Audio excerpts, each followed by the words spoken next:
Hello student. तो हम लोग पिछले लेक्चर में मोल कंसेप्ट का फॉर्मूला वगैरह सब जान लिए थे। आज हम लोग उसके ऊपर कुछ सवाल करते हैं। हम थोड़ा सा फॉर्मूला आपको रिपीट कर देना चाहेंगे कि मोल निकालने के लिए आपको किस किस तरीके का फॉर्मूला बताया गया था। मोल निकालने के लिए जो फॉर्मूला हम बच्चों बताए थे वो बताए थे आपको यहाँ पे कि नंबर ऑफ पार्टिकल रखना है और डिवाइडेड बाय हमें एवोगाड्रोस नंबर करना 6.023 कर सकते हैं या 22 भी कर सकते हैं इनटू 10 टू द पावर 23। ये हमारा बच्चों पहला फॉर्मूला था। फॉर्मूला यहाँ पे याद रखेंगे, सारा सवाल हमारा बन जाएगा। फॉर्मूला कैसे कैसे बनाया गया था ये सब हम पिछले क्लास में देखे थे। नेक्स्ट जो था वो था मोल बराबर, आप यहाँ पे प्योर मास लिखें ज्यादा अच्छा रहेगा, मास भी लिख सकते हैं प्योर मास इन ग्राम, ठीक है। डिवाइडेड बाय आपको क्या करना था बच्चों, GMM। GMM का मतलब क्या था, ग्राम मॉलिक्यूलर मास, या अगर एलिमेंट होगा तो आप इसको GAM कर सकते हैं, ठीक है। ये चीज भी हमें याद रखना।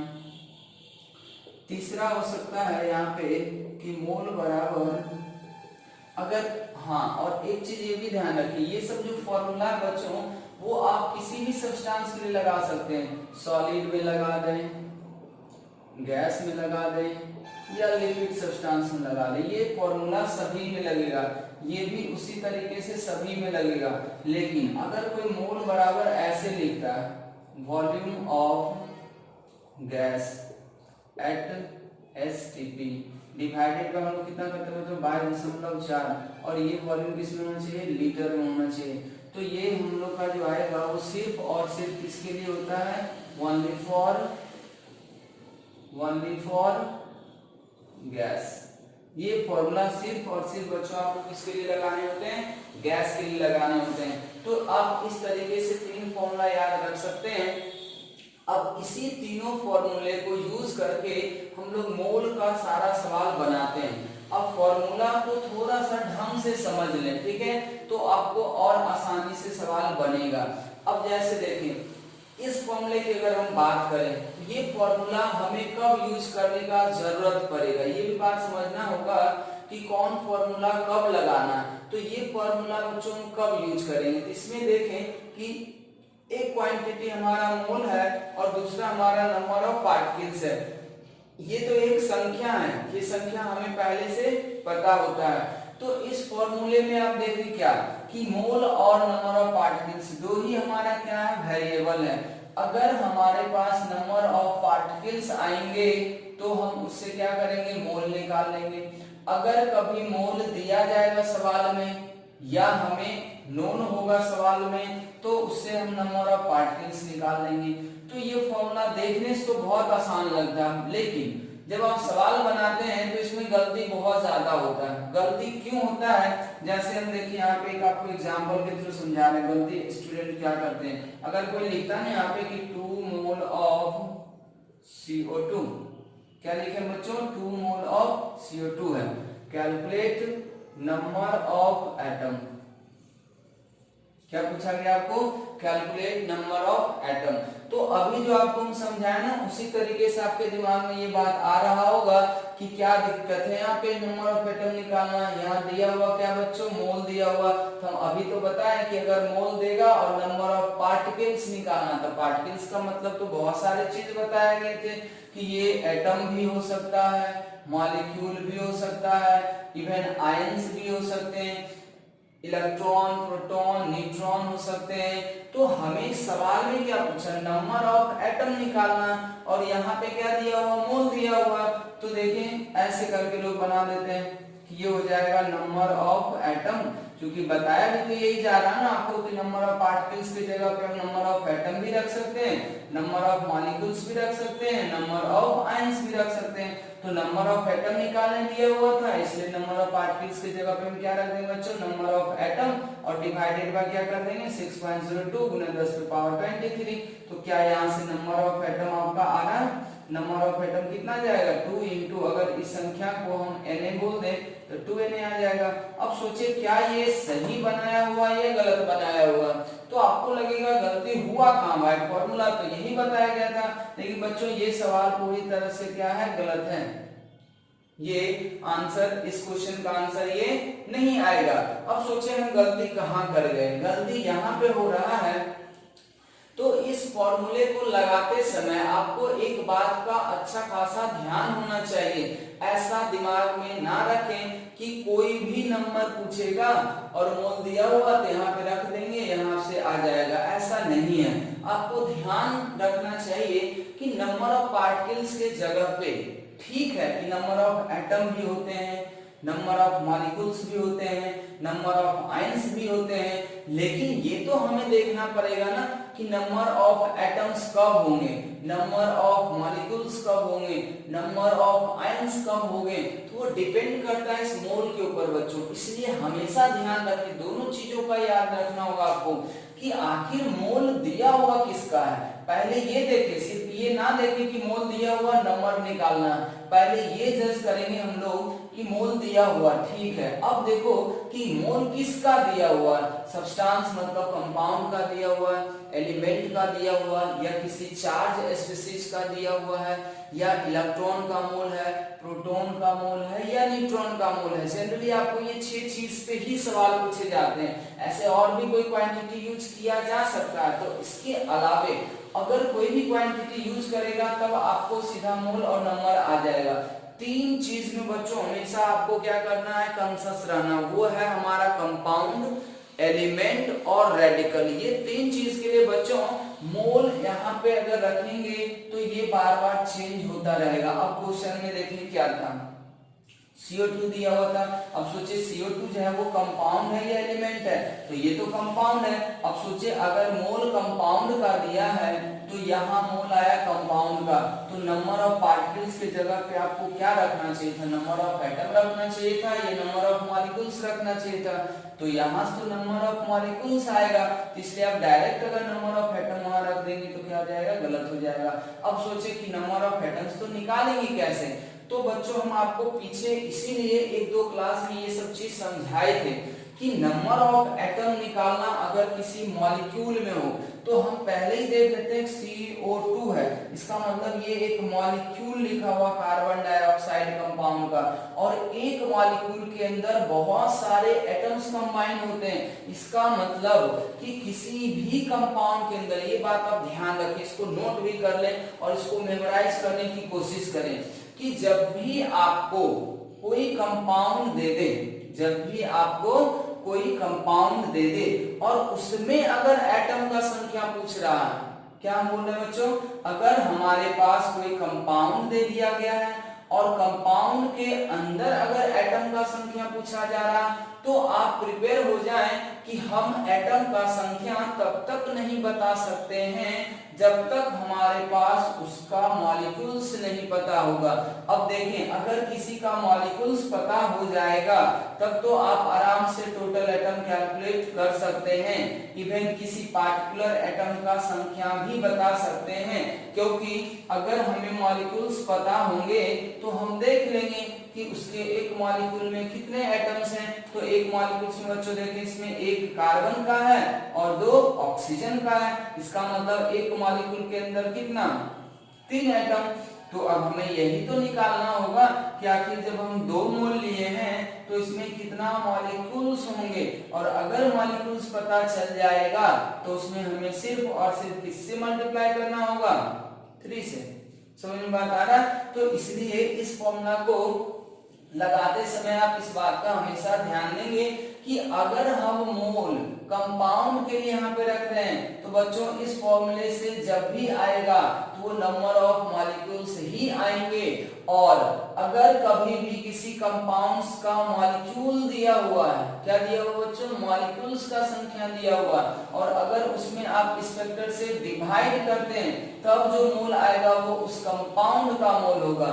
और अगर मान लीजिए कि कभी एटम्स का संख्या दे देगा किसी कंपाउंड के लिए या मॉलिक्यूल्स के लिए, तब आपको पहले क्या करना है कि उस कंपाउंड को यूज करके देखना है कि कितने मॉलिक्यूल्स बनाए जा सकते हैं। जैसे हम बात कर रहे थे ना एक दिन, ऑक्सीजन का O2 है, ठीक है, आपके पास रहेगा क्या कि हमारे पास जो है ना वो 10 मॉलिक्यूल्स हैं, ये 10 एटम है ऑक्सीजन के। कितने एटम है बच्चों, 10 एटम है ऑक्सीजन के, तो बताइए कि ऑक्सीजन का कितना मोल बनाया जा सकता है। सवाल का देखिए पैटर्न कैसे कैसे चेंज होता है। कोई कह रहा है कि हमारे पास ऑक्सीजन का 10 एटम है। अब सोचिए 10 एटम अगर ऑक्सीजन का है तो आपसे पूछ रहा कितना मोल ऑक्सीजन का होगा। तो अब सोचिए ये तो बच्चों मॉलिक्यूल्स हो गए ना, तो मॉलिक्यूल्स अगर हैं तो हमें क्या करना होगा, यहाँ पहले मॉलिक्यूल्स निकालना होगा, फिर उसमें डिवाइड करेंगे तब न जाके मोल आएगा। इसीलिए हम पहले क्या करेंगे, इस एटम को कन्वर्ट करेंगे मॉलिक्यूल्स के अंदर। तो सोचें कि 10 एटम अगर ऑक्सीजन का है तो उससे ऑक्सीजन के मॉलिक्यूल्स कितने बन सकते हैं, तो एक मॉलिक्यूल्स में 2 ऑक्सीजन एटम चाहिए। तो 10 एटम से हम लोग कितने मॉलिक्यूल्स बना सकते हैं बच्चों, 5 मॉलिक्यूल्स बना सकते हैं। तो मॉलिक्यूल्स 5 आ गए, इसलिए अब हम लोग यहाँ पे 5 रख देंगे और इसमें इसे डिवाइड कर देंगे तो हमारा मोल आ जाएगा। तो हम समझते हैं इस फॉर्मूले को आपको यूज करने आ गया होगा, ठीक है। अब इसके ऊपर आते हैं, ये जो मोल है बच्चों, मोल में हम लोग क्या करते हैं, यहाँ पे देखिए लिखा हुआ प्योर मास, इसका भी बहुत इंपॉर्टेंस है। किसी सब्सटेंस का अगर हमें मोल निकालना है तो उस सब्सटेंस का हमें क्या चाहिए बच्चों, प्योर मास चाहिए, और वो भी किस यूनिट में, हमेशा ग्राम में ही चाहिए होगा। और नीचे क्या करेंगे, ग्राम मॉलिक्यूलर मास से डिवाइड करेंगे या फिर GAM से डिवाइड करेंगे। अब यहाँ भी ध्यान रखना, अब सोचिए कि अगर मोल हमें निकालना है कंपाउंड का तो मास भी तो कंपाउंड का चाहिए ना। अगर मोल निकालना हमें एलिमेंट का तो मास भी हमें एलिमेंट का चाहिए। और जब हम कंपाउंड का मास रखेंगे तो उसके मॉलिक्यूलर मास से डिवाइड करेंगे, क्योंकि कंपाउंड में बहुत सारे एटम होंगे, सबके मास को जोड़ेंगे तब जाके डिवाइड होगा। और अगर कोई सिंगल एलिमेंट है तो उसके एटॉमिक मास से डिवाइड कर देंगे। आप ये फॉर्मूला गैस, सॉलिड, लिक्विड सभी के लिए अप्लाई कर सकते हैं। और एक ये है बच्चों पीवी इक्वल्स टू एनआरटी भी हम लोग लगाते हैं, नहीं तो इस फॉर्मूले को भी आप यूज कर सकते हैं। ये फॉर्मूला एक पार्टिकुलर कंडीशन में ही लगता है, और वो कंडीशन क्या बच्चों, एसटीपी। एसटीपी का मतलब होता है स्टैंडर्ड टेम्परेचर एंड प्रेशर। तो इसको हम लोग टेम्परेचर का फिक्स वैल्यू रखते हैं, प्रेशर का फिक्स वैल्यू रखते हैं। आप ऐसा भी याद रखें, इसको हम और ज्यादा डिटेल से समझेंगे, ठीक है। आगे जब पीवी इक्वल्स टू एनआरटी वाले क्वेश्चन को और अच्छे से डिस्क्राइब करेंगे। आप ऐसे याद रख लें एसटीपी, या फिर यहाँ पे बच्चों ने एक और टर्म दे सकता है एनटीपी। ये क्वेश्चन में ही लिखा हुआ रहेगा, आपको बस आप देख लें कि एसटीपी एनटीपी लिखा हुआ है या नहीं लिखा हुआ। अगर है और उसके ऊपर वॉल्यूम दिया हुआ है 22.4 से आप डिवाइड कर सकते हैं तो क्या आ जाएगा बच्चों, मोल आ जाएगा। और हम लोग इसका टेम्परेचर प्रेशर आगे भी देख लेंगे। तो हम आपको कुछ क्वेश्चन दे रहे हैं, आप इसको ट्राई करें। अब जैसे देखिए, अगर हम यहाँ पे आपको छोटा छोटा कुछ सवाल देने जा रहे हैं, ध्यान से देखें।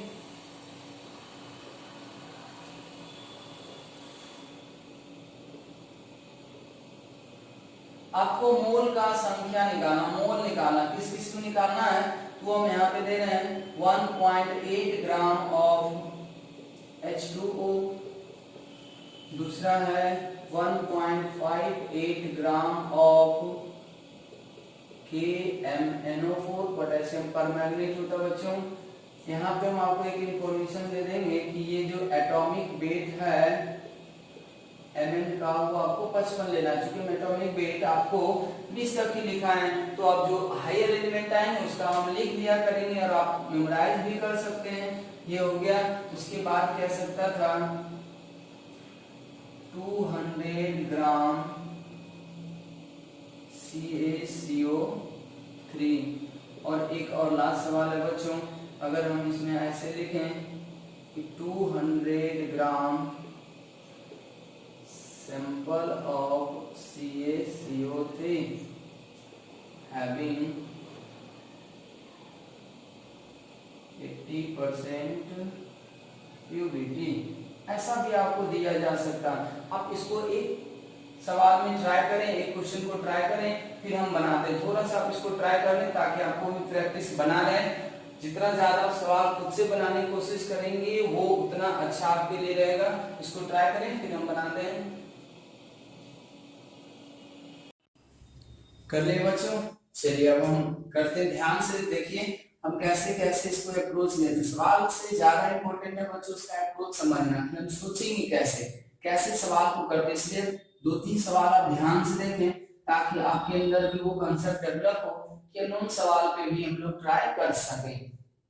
अब जैसे देखिए हमें सभी चीजों में क्या निकालना बच्चों, मोल निकालना। अब हम क्या बताए थे आपको कि मोल के लिए आपके पास एक फॉर्मूला था कि हमें मास चाहिए होगा, वो भी किस तरह का मास बच्चों, प्योर मास, और डिवाइडेड बाय क्या करना है, उस पूरे कंपाउंड का मॉलिक्यूलर मास। अब जैसे देखें यहाँ पे क्या लिया गया 1.8 ग्राम ऑफ H2O, ठीक है। तो अगर हम पहला सवाल सॉल्व करें तो हम सीधा सीधा लिखेंगे मोल बराबर, यहाँ पे अब क्या लिखना होगा बच्चों, मास इन ग्राम। मास हमेशा किस में चाहिए, ग्राम में, इसमें ग्राम ही दे रखे। ऐसे आपको यूनिट में बहुत सारा दे सकता, कभी केजी दे देगा, कभी माइक्रोग्राम देगा, कभी मिलीग्राम देगा, आपको उसको चेंज करना पड़ेगा। चेंज करके आप किसमें ले आए, पहले ग्राम में, फिर उसको डिवाइड कर दे। यहाँ पे बच्चों क्या लिखेंगे, GMM। अब जैसे देखिए मास कितना दिया हुआ 1.8। अब सोचें H2O का ग्राम मॉलिक्यूलर मास कैसे निकालते हैं। ये सब चीज हम पहले आपको इसीलिए सिखाए थे कि किसी मॉलिक्यूल का अगर मास निकालना हो तो उसमें जितना एटम है सबके मास को जोड़ दे।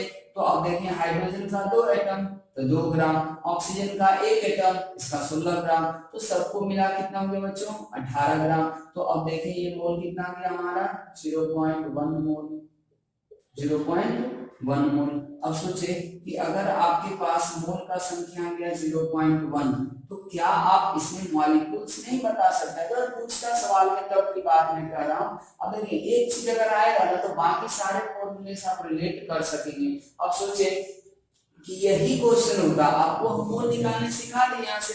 अब जब आप मोल आ गया आपको तो क्या हम इसी में नंबर ऑफ मॉलिक्यूल्स नहीं पूछ सकते थे, बिल्कुल पूछ सकते हैं। कैसे निकाल लेंगे आप, तो हमें पता है कि एक मोल में कितना Na, तो 0.1 मोल में कितना 0.1 Na। अब चलिए ठीक है, तो अब देखिए मास अगर देगा तो मोल भी निकालना होगा, मॉलिक्यूल भी निकालना होगा। सोचें कि अगर आपको किसी कंपाउंड का मॉलिक्यूल पता चल गया तो क्या उसके अंदर प्रेजेंट एटम का संख्या नहीं बताया जा सकता, वो भी बताया जा सकता। अब और आगे बढ़ते हैं हम लोग, क्या उसके अंदर इलेक्ट्रॉन का संख्या नहीं बताया जा सकता, सारा चीज बताया जा सकता।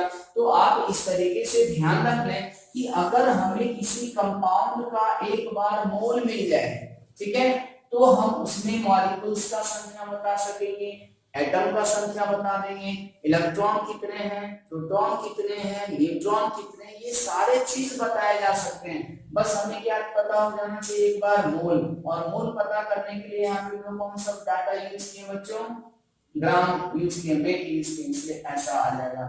चलिए हम लोग दूसरे मानते हैं। दूसरे में अगर हम लोग मोल निकालें तो आपको यहाँ पे क्या दिख रहा होगा वापस, वेट। तो weight in gram, weight in gram divided by क्या करें बच्चों, यहाँ पे भी GMM। अब बताएं वेट इन ग्राम, इसका मास कितना हो गया 1.58 डिवाइडेड बाय। अब आएगा कि KMnO4 का मास कैसे निकालें। तो KMnO4 का मास निकालने मतलब क्या, इसमें जितना भी एटम है सबके मास को जोड़ देंगे। तो पोटेशियम का मास हम 39 आपको लिखा चुके थे, Mn के मास के बारे में आपको बता ही रखे हैं, ऑक्सीजन का पता ही है। अगर आप इन सबको जोड़ेंगे तो ये मे बी 158 ही आएगा, ठीक है। डाटा हम आसानी से दे रहे हैं, जल्दी जल्दी सीख लें हम लोग। कोई जरूरी नहीं होता बच्चों का हमेशा मॉलिक्यूलर मास का फैक्टर का ही मास दिया हुआ रहेगा, डाटा कैसा भी आ सकता है, वो आपको कैलकुलेशन करना पड़ेगा। हम कैलकुलेशन से थोड़ा बचने के लिए कैलकुलेटेड डाटा दे रहे हैं। ये देखें कितना गया 0.1। अब सोचे कि अगर यहीं पे 0.1 मोल अगर KMnO4 का मिल गया, इसको थोड़ा सा एनालाइज भी करें, क्योंकि बहुत ऐसे सवाल हैं जो आपको फॉर्मूला से नहीं बनेंगे, इसीलिए हम फॉर्मूला से पहले आपको सारा डिटेल्स दे रखे थे कि कैसे कैसे हमें करना है। अब सोचे कि अगर कोई कहता है 0.1 मोल है तो 1.58 ग्राम KMnO4 और 0.1 मोल KMnO4 दोनों तो एक ही चीज है। बात वही है कि अगर कोई कहता है हमारे पास 5 केजी आलू है और कोई कहता है नहीं हमारे पास तो 1 पसेरी आलू है, दोनों बात क्या है, सेम ही है, क्वांटिटी सेम ही है, बस बोलने का तरीका क्या है बच्चों अलग हो रहा है। तो इसीलिए ध्यान रखें कि KMnO4 हमारे पास एक सब्सटेंस है, उसका हम लोग मास मेजर किए। तो मास का यूनिट हमेशा क्या हो सकता है बच्चों, ग्राम ही होगा, केजी होगा। तो उसको हम लोग 1.58 ग्राम बोले। अगर इसी को अगर हम मोल के यूनिट में ले जाना चाहें तो कोई क्या बोल सकता है बच्चों, 0.1 मोल है। अब कोई कहेगा नहीं हम तो मॉलिक्यूल्स के टर्म में बताना चाहते हैं, तो बताएं मॉलिक्यूल्स के टर्म में कोई बताएगा तो वो क्या कहेगा, कहेगा क्या हमारे पास जो है ना वो 0.01 Na मॉलिक्यूल है। Na जब भी हम बात यूज करें तो वो एवोगाड्रोस नंबर है। तो सबका क्वांटिटी सेम ही है, सारा क्वांटिटी एक ही को रिप्रेजेंट कर रहा, बस बोलने का तरीका क्या बच्चों अलग अलग है। जैसे हम लोग किसी का मान लीजिए लेंथ मेजर करते हैं तो लेंथ तो एक ही हो गया। अब मान लीजिए इसी को कोई सेंटीमीटर में बता रहा, कोई मीटर में बता रहा, समझ में आ रहा। तो इस तरीके से हम लोग क्या कर रहे हैं यहाँ पे कर रहे हैं। अब देखें अगर आपको मोल मिल गया तो क्या इतना ही ग्राम में अगर नेक्स्ट क्वेश्चन पूछ देगा कि मॉलिक्यूल बताइए तो क्या वो सवाल आप नहीं बना सकेंगे? फिर भी तो हमें पहले मोल ही निकालना होगा ना, क्योंकि जब तक मोल नहीं निकलेगा तब तक मॉलिक्यूल नहीं निकलेगा, और जब तक मॉलिक्यूल नहीं निकलेगा तब तक आप एटम नहीं बता सकते कंपाउंड के अंदर, इलेक्ट्रॉन प्रोटॉन न्यूट्रॉन नहीं बता सकते। इसलिए जब भी कंपाउंड के कंस्टिट्यूएंट्स के बारे में पूछे, कंस्टिट्यूएंट्स का मतलब उसके एटम्स के बारे में पूछे, इलेक्ट्रॉन प्रोटॉन न्यूट्रॉन के बारे में पूछे, तो आप हमेशा समझ आए कि जब तक मॉलिक्यूल नहीं निकलेगा तब तक ये सारा चीज नहीं निकलेगा। तो बच्चों एक चीज अगर आप सीखेंगे ना तो सारा क्वेश्चन उसी से क्या होता है लिंक अप होता है, इसमें बहुत ज्यादा हमें सवाल करने का जरूरत नहीं होता। अगर आप समझ जाएंगे तो आपको सब एक ही जैसा लगेगा। हम कभी मोल देंगे मॉलिक्यूल पूछेंगे, मॉलिक्यूल देंगे मोल पूछेंगे, मास पूछेंगे, तो सब एक जैसा ही है। कोई भी एक सीख रहे हैं तो इसका मतलब उसी में हम लोग इंटर रिलेट कर रहे हैं सारे को। अब आते हैं हम लोग थर्ड वाले में। थर्ड वाले में सोचिए कैसे करेंगे। थर्ड वाले का आंसर कितना आया होगा आप लोग का?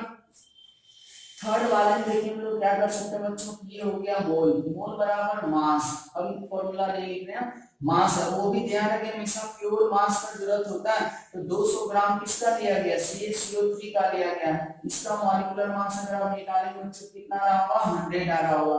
इसको आप डिवाइड कर देंगे तो कितना आ जाएगा, 2 मोल आ जाएगा। अब फिर से वही सवाल, अगर आपको मोल आ गया, आपको मोल आ गया तो क्या आप मॉलिक्यूल्स नहीं बता सकते इतने ग्राम में? क्या आप इतने ही ग्राम में कैल्शियम एटम का संख्या नहीं बता सकते? क्या इतने ही ग्राम में टोटल एटम का संख्या नहीं बता सकते?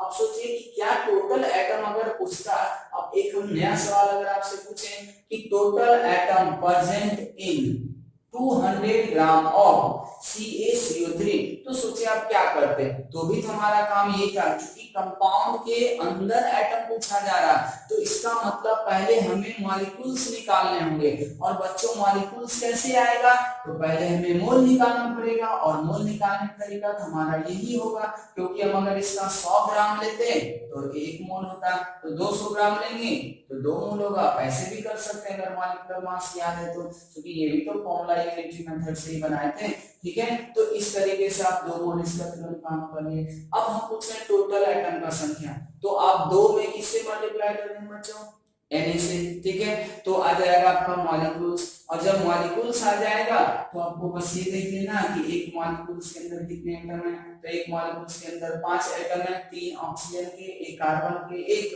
कैल्शियम के, तो 5 Na into 2 तो 10 Na हो जाएगा एटम का संख्या। सिर्फ उसका ऑक्सीजन का संख्या तो 2 Na में हम कितने से मल्टीप्लाई करते हैं, सिर्फ 3 से मल्टीप्लाई करते हैं। इस तरीके से हम सारे सवाल को कर सकते हैं, ठीक है। अब हम लोग आते हैं चौथे सवाल पर। देखिए प्योर मास का क्या मतलब है। अब कोई ऐसा लिखा 200 ग्राम सैंपल ऑफ CaCO3। अब देखिए सैंपल वर्ड जब भी यूज करता है, एक हुआ इन दोनों में बच्चों फर्क है, इन दोनों क्या है फर्क है। ये कह रहा है 200 ग्राम CaCO3, इसका मतलब हुआ कि CaCO3 का ही हमारे पास क्या है एग्जैक्ट 200 ग्राम है, जबकि ये कह रहा है कि 200 ग्राम सैंपल ऑफ CaCO3। तो सैंपल लेने का मतलब बच्चों ये होता है कि मान लीजिए ये सॉल्ट है, रॉक सॉल्ट के फॉर्म में, मान लीजिए ये पत्थर के फॉर्म में है, ये अर्थ क्रस्ट में है, तो वहां से हम निकालें, ठीक है। तो जब हम सैंपल निकालते हैं इसका मतलब है कि उसके साथ साथ और भी बहुत सारे सब्सटेंस होंगे। तो अब बताएं कि हमें मोल जो पूछा गया है वो तो CaCO3 का पूछा जा रहा है ना, तो मास भी हमें CaCO3 का ही चाहिए। तो अब यहाँ से देखें कि ये 200 ग्राम सैंपल ऑफ CaCO3 दिया है, इसका मतलब हमें यहाँ से ही पता चल गया कि ये इम्प्योर मास है, टोटल का टोटल 200 ग्राम नहीं है। जैसे आप ऐसा सोचें कि जैसे हम लोग कोई भी सब्सटेंस लेते हैं, ठीक है, तो हम वो सब्सटेंस को मेजर कर लेते हैं, लेकिन हमें ये पता चलता है कि उस सब्सटेंस में जो है ना और भी बहुत सारा चीज मिला हुआ था, तो कंफर्म हो जाते हैं कि इसका मतलब अगर हम 2 केजीज का मेजर किए हैं, इसका मतलब एग्जैक्टली वो 2 केजी नहीं रहा होगा, क्योंकि उसमें जो दूसरा सब्सटेंस है उसका भी मास कुछ ना कुछ इंक्लूड हो गया है। तो इस तरीके से करते हैं। इसलिए आगे आपको देखिए एक और चीज हो रहा है, हैविंग 80% प्योरिटी। 80% प्योरिटी का क्या मतलब है बच्चों, ये वर्ड ये बताना चाहता है, जैसे हमारे 80% दिया, तो ये क्या कहना चाह रहा है, ये आपको ये बताना चाह रहा है कि अगर आप इस सैंपल का 100 ग्राम निकालते हैं, CaCO3 सैंपल कितना लेते हैं, 100 ग्राम लेते हैं, तो उसमें 80 ग्राम ही CaCO3 मिलता है आपको, 20 ग्राम कुछ अनवांटेड रहता है, डस्ट पार्टिकल हो सकता था या कोई भी अदर पार्टिकल्स हो सकते थे। तो अब सोचें कि हमारे पास कितना ग्राम है, 200 ग्राम है, तो जब हम 100 ग्राम लेते हैं तब 80 ग्राम आता है बच्चों, तो जब 200 ग्राम लिए होंगे तो कितना प्योर मास रहा होगा, मात्र 160 ग्राम रहा होगा। तो इस तरीके से हमें ये पता चल गया कि मोल बराबर जो हम लिखेंगे वो आएगा मास, तो मास बच्चों हम यहाँ पे 200 लिखेंगे या 160 लिखेंगे, अब यहाँ पे हम लोग 160 लिखेंगे, डिवाइडेड बाय क्या करना है इसका, देखना CaCO3 का कितना, तो ये आ जाएगा हमारा कितना 1.6 ग्राम, ये सॉरी 1.6 मोल, कितना आ जाएगा 1.6 मोल। अब देखें जब 200 ग्राम लिए थे हम लोग तो 2 मोल आया, लेकिन 200 ग्राम सैंपल लिए 80% प्योरिटी कर दिए तो बच्चों कितना आ गया 1.6 मोल आ गया। तो इस तरह से बच्चों हम लोग मोल निकाल सकते हैं। अब आपको लग रहा होगा कि हम तो मोल निकालने सीखे सिर्फ, तो आप सिर्फ मोल निकालने नहीं सीखे, आप बहुत सारा चीज सीखे हैं, एटम का संख्या निकाल सकते हैं, मॉलिक्यूल्स निकाल सकते हैं, इलेक्ट्रॉन निकाल सकते हैं, प्रोटॉन निकाल सकते हैं। सेम क्वेश्चन के अंदर हम वो क्वेश्चन आपको भले ही लिखे हैं, लेकिन आप अगर सोचें तो इनमें सारे चीज को हम लोग निकाल सकते हैं। तो बच्चों आपको एक चीज हम यहाँ पे नोट करने के लिए बोल रहे हैं और इसको आप याद भी रखें, क्योंकि इससे सवाल जो है ना हमारा और आसानी से बनता है। आप अगर गौर करें तो हम क्या करते हैं कि अगर हमारे पास कभी भी कंपाउंड आ जाए, ठीक है, तो किसी कंपाउंड में अगर एटम का संख्या निकालना होता, किसी भी पार्टिकुलर एटम का संख्या निकालना होता, तो आप क्या देख रहे हैं, क्या करना पड़ रहा है, हमें उस कंपाउंड का मोल का जरूरत पड़ेगा ही पड़ेगा।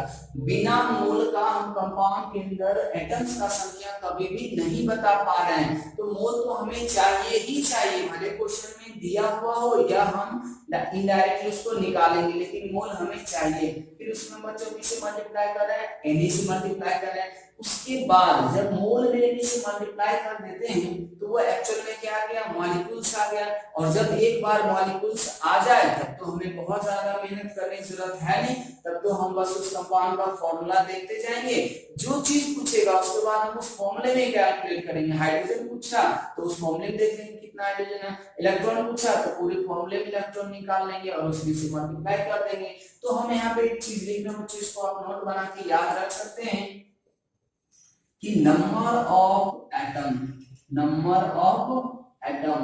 इन ए कंपाउंड, किसी भी कंपाउंड के अंदर अगर एलिमेंट में एटम पूछेगा तब तो वो डायरेक्ट आ जाएगा, लेकिन जब कंपाउंड में एटम पूछता बच्चों तो चूंकि मॉलिक्यूल्स का फॉर्मेशन होता है कंपाउंड में डायरेक्टली, तो मॉलिक्यूल्स बहुत सारे छोटे छोटे एटम से मिलकर बने हुए रहते हैं, तो इसलिए हम लोग यहाँ पे ऐसा कर रहे हैं कि पहले उस कंपाउंड का आपको क्या निकालना पड़ेगा, मोल निकालना होगा, और जैसे ही आप उसमें मल्टीप्लाई कर देंगे तो ये क्या आ जाएगा, मॉलिक्यूल्स आ जाएगा। तो एक्चुअली यहाँ से यहाँ तक ये क्या हो गया, ये क्या हो गया बच्चों, मॉलिक्यूल्स हो गया।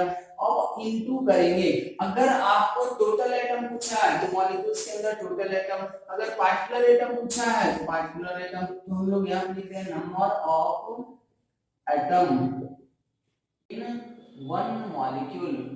आप इसको ध्यान रखें, आप इसको अगर याद रखेंगे तो इससे हमारा बहुत सारा सवाल बन सकता है, आसानी से बनेगा, ठीक है। इसके ऊपर भी हम लोग सवाल करेंगे, फिलहाल आप इसको पहले ध्यान से देख लें।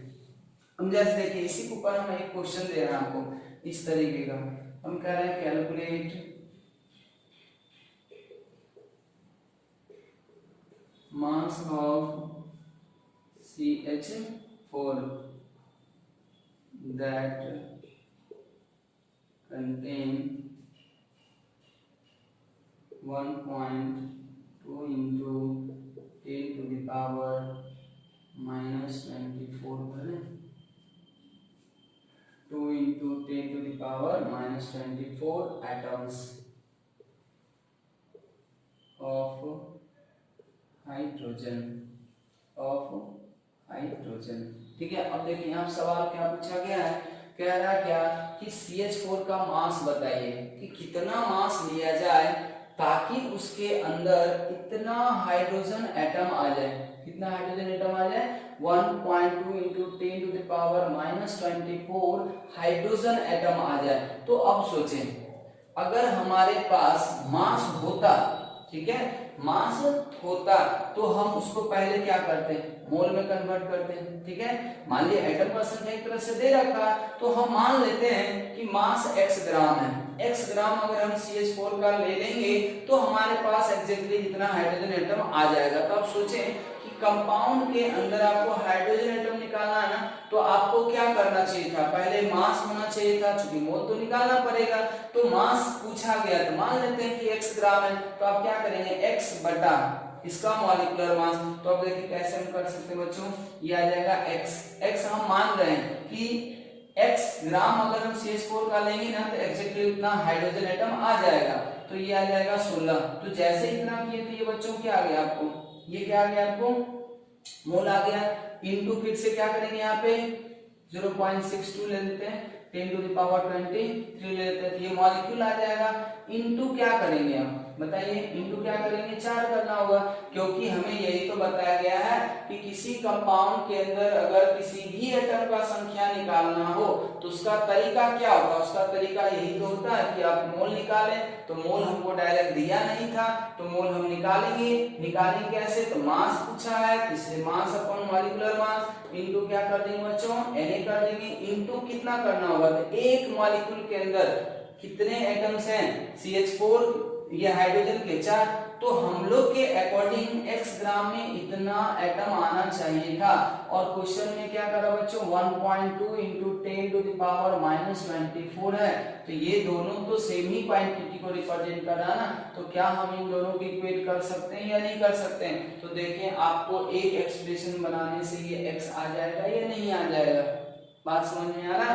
तो ये आ जाएगा आपका x = 1.2 into 10 to the power -2। Calculation पे ध्यान ना दे ज्यादा, ठीक है, कि कैलकुलेशन में क्या डाटा आ रहा, हम अभी डाटा कुछ भी रेंडमली ले लेते हैं। आपको अप्रोच समझना है, ठीक है, आपको क्या करना बच्चों अप्रोच समझना, इनटू क्या करना होगा यहाँ पे 16, ठीक है। तो इतना ग्राम अगर हम लोग लेते हैं CH4 का तो एग्जैक्टली उसमें इतना हाइड्रोजन एटम का संख्या हमें मिल जाएगा। तो इस तरीके के सवाल भी हम लोग आराम से बना सकेंगे। तो आप इस चीज को याद रखें, इसके ऊपर और भी हम सवाल बहुत सारा करेंगे। ये एक तरह से मास ये एटम कंजर्वेशन होता है। कभी कहेगा क्या कि बताइए कि इसका कितना मास लिया जाए, CH4 का कितना मास लिया जाए ताकि उसमें इतना ही हाइड्रोजन एटम हो जितना किसी दूसरे मॉलिक्यूल्स के इतने ग्राम में हो। तो यहाँ पे एग्जैक्टली आपसे क्या बोला जा रहा है, हाइड्रोजन एटम CH4 में, हाइड्रोजन एटम C2H6 में, आपको इक्वेट कर देना है। तो आप अगर खुद से निकालेंगे तब तो आपको यही चीज करना होगा, मोल Na और हाइड्रोजन एटम का संख्या, फिर दूसरे कंपाउंड का मोल Na हाइड्रोजन एटम का संख्या। तो अगर इक्वल करेंगे देखो बच्चों हमेशा Na से Na क्या हो रहा कट भी रहा है, तो इसलिए बहुत शॉर्टकट अगर करना चाहते हैं तो मोल में सीधा सीधा मल्टीप्लाई कर दें एक मॉलिक्यूल में एटम से, फिर दूसरे में भी उसी तरीके से कर सकते हैं। एक लास्ट सवाल हम ये दे ही दे रहे हैं, इसको मिटा दें, उसके बाद आप लोग फिर से आराम से और ट्राई कर सकते हैं। एक क्वेश्चन ऐसा भी दिया जा सकता था, calculate mass of CH4 which contain same number of hydrogen atom in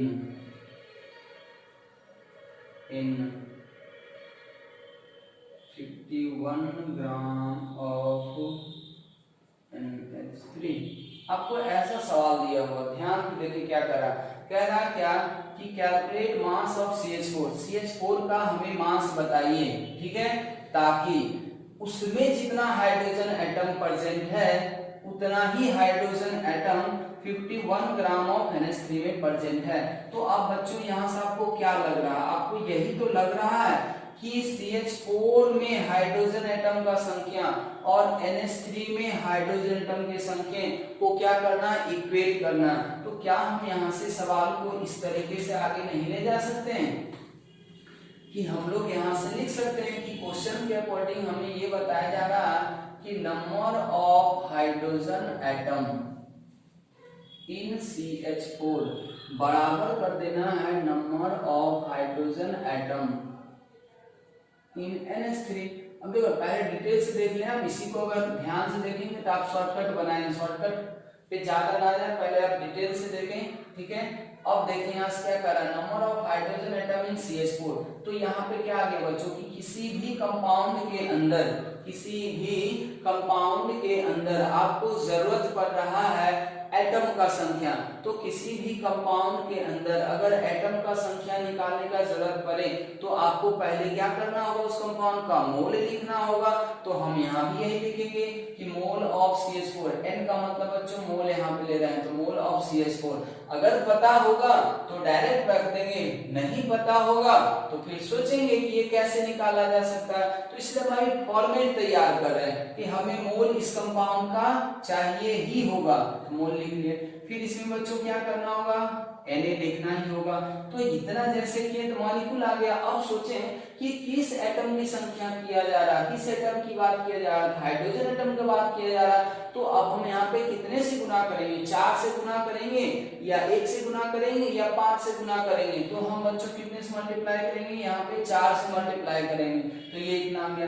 फिर अब बराबर कर देते हैं। अब देखिए फिर से क्या कर रहा, कंपाउंड क्या है NH3, NH3 के अंदर भी हाइड्रोजन एटम का संख्या देखना। तो वापस फिर से किसी कंपाउंड के अंदर हमें एटम्स की संख्या निकालना। तो इसका भी तो फॉर्मूला वही होगा कि पहले हमें उस कंपाउंड का क्या चाहिए होगा बच्चों, मोल चाहिए होगा। हम अभी इस बात पे कतई फोकस नहीं कर रहे हैं कि मोल दिया हुआ है या निकालना पड़ेगा, हम तो बस एक फॉर्मेट तैयार करने की कोशिश कर रहे हैं कि हमें मोल चाहिए होगा। अब क्वेश्चन में देगा तो डायरेक्ट रख देंगे, नहीं देगा तो फिर उसको निकालने का कुछ ना कुछ तरीका देगा ही देगा। इतना आ गया। फिर इसमें बच्चों हम लोग क्या करेंगे, Na फिर से क्या कर देंगे इसमें 3, क्योंकि इसके अंदर तो एक मॉलिक्यूल के अंदर कितना है, 3 हाइड्रोजन एटम है। अब अगर गौर से देखें तो ये Na और Na तो हमेशा कटेगा। तो आप इसको और शॉर्टकट आप ध्यान से बना सकते हैं कि जब भी दो कंपाउंड के अंदर कोई भी एटम का संख्या कैलकुलेट करना हो, इलेक्ट्रॉन का संख्या कैलकुलेट करना हो, प्रोटॉन का संख्या इक्वेट करना हो, सॉरी कैलकुलेट नहीं, दोनों में इक्वेट करना हो, तो हमेशा वहां पे Na कटेगा ही कटेगा। तो आप सीधा सीधा क्या कर सकते थे, उसका मोल। अब सोचें कि हमें NH4 का मोल चाहिए। अब क्वेश्चन में देखें कि क्या कहीं CH4 का मोल दिया हुआ है या नहीं दिया हुआ है। तो आपको लगेगा कि CH4 का मोल कहीं दिया हुआ नहीं है। तो हम सोचेंगे क्या निकालने के लिए कुछ डाटा दिया हुआ है या नहीं दिया हुआ। तो हम देखेंगे किसका हमसे पूछा गया है, मास। तो मास अगर पूछा गया है तो इसका मतलब अगर हम इस मोल को मास के ही टर्म में लिख रहे हैं तो हमारा अननोन चीज इस एक्सप्रेशन में इंक्लूड हो जाएगा।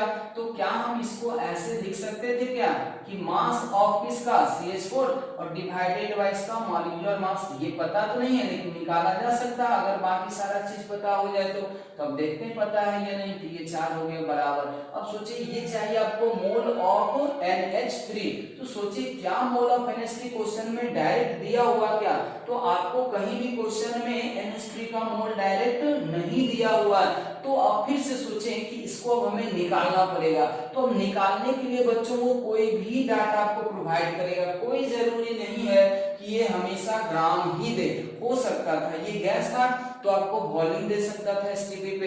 तो हम लास्ट वाले फॉर्मूले को यूज करते हैं कि volume at STP divided 22.4 litre. फिर से इसको हम लोग कर देते हैं, मोल आ जाता।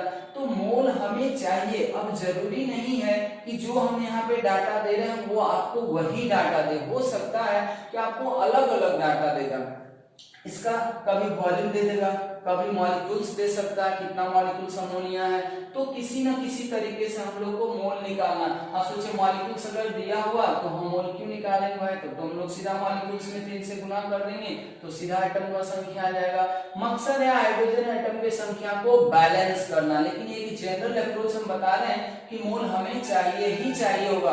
अब हमें अगर मॉलिक्यूल्स डायरेक्ट दे रखे हैं तब तो हम लोग सीधा उसमें इतना से गुना कर देते, नहीं तो आपको पहले मॉलिक्यूल्स में n से डिवाइड करना होगा, फिर गुना करना होगा, फिर तो दोनों कट ही जाएगा। तो आप इस तरीके से अप्रोच को ध्यान रख सकते हैं। आप देखें 51 ग्राम इसका दिया हुआ, फिर वापस हम मास वाला फॉर्मूला लगाएंगे, क्योंकि मोल तो मास से हम लोग उसी तरह से निकालेंगे। 17 आ जाएगा, 14 और 3 17, फिर यहाँ पे बच्चों कितना आ जाएगा 3। अब देखिए कि इस एक्सप्रेशन से आपको क्या लग रहा है, क्या अननोन चीज है, सिर्फ और सिर्फ मास ही तो अननोन है। तो ये मेरे समझ से 4 बार में घट जाएगा, तो ये आ जाएगा बच्चों मास इज इक्वल्स टू, उधर जाकर हो जाएगा 4 गुना 3 गुना 51 अपॉन 17। इसको आप सोल्व कर दें, ये 3 बार में कट जाएगा, ये कितना आ जाएगा 36 ग्राम। तो एग्जैक्टली 36 ग्राम आप अगर CH4 का लेते हैं तो उसमें उतना ही हाइड्रोजन एटम आएगा जितना 51 ग्राम NH3 में आता है। समझ में आ रहा बच्चों? तो इस तरीके से हम मोल कंसेप्ट के सवाल को बनाते हैं। यहाँ पे हमेशा ध्यान रखें जो आपके पास सवाल आए उसमें आप खुद से सोचें क्या इसमें ऐसा ही डाटा देकर हमेशा सवाल पूछेगा या कुछ और भी हो सकता है। तो अब बच्चों हम क्या कर सकते हैं, अगर इस सवाल को आपको समझा दिए तो अब जरूरी नहीं है कि हम बार बार ऐसा सवाल आपको दें। हम क्या कर सकते हैं, यहाँ पे आप ज्यादा से ज्यादा मास ना देके हम मॉलिक्यूल्स दे सकते हैं, एक अलग सवाल बन जाएगा। इसका वॉल्यूम दे सकते हैं, एक अलग सवाल बन जाएगा। हो सकता है हम यहाँ मास ना पूछ के इसका मॉलिक्यूल पूछ दें, आपसे इसका वॉल्यूम पूछ दे। करना तो इतना ही है, करना इतना ही है। अब बस हमें ध्यान रखना है कि जैसा डाटा देगा वैसा मोल के लिए हम लोग यूज करेंगे, बाकी ये सब तो फिक्स ही रहेगा। हम मास को यूज किए मोल में, अगर इसी का वॉल्यूम पूछता तो हम volume divided by some 4 use करते। तो इस तरीके से बच्चों हम लोग क्या करते हैं, मोल कंसेप्ट के क्वेश्चन को बनाते हैं। तो आप सवाल को और ज्यादा से ज्यादा ट्राई करें, ठीक है। इससे रिलेटेड और भी हम लोग सवाल नेक्स्ट में करेंगे।